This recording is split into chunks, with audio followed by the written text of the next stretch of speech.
Hea Lääne-Virumaa elanik, ma tulin poliitikasse 2009. aastal eesmärgiga ehitada kodulinna ujula. Tookord jäin volikogus üksi ning opositsiooni. Sain aru, et meeskonnata eesmärgi saavutamine on pea võimatu.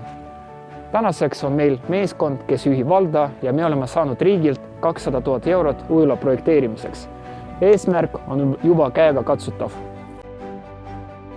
Selle meeskonnaga olen olnud koos juba 1,5 aastat.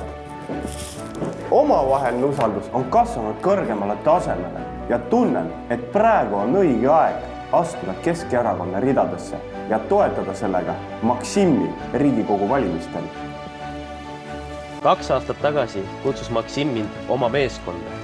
Meil on suurepärane kollektiiv, kus otsuseid ja tegevusi tehakse koos. Oskan hästi teha meeskonnatööd, kuna olen tööl juba 6 aastat päästanud. Kindlasti soovin edasi areneda meie meeskonnas, et teha tööd õiglase riigi nimel.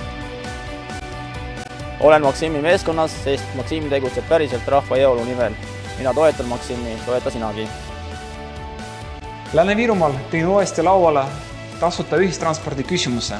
Selgus, et teatud kohalikud poliitikud on kuritarvitanud neile antud usaldust ning seejärel peavad maakonna inimesed sõidu eest maksma. Minu järgmine eesmärk on teha Lääne-Virumaal tasuta transport.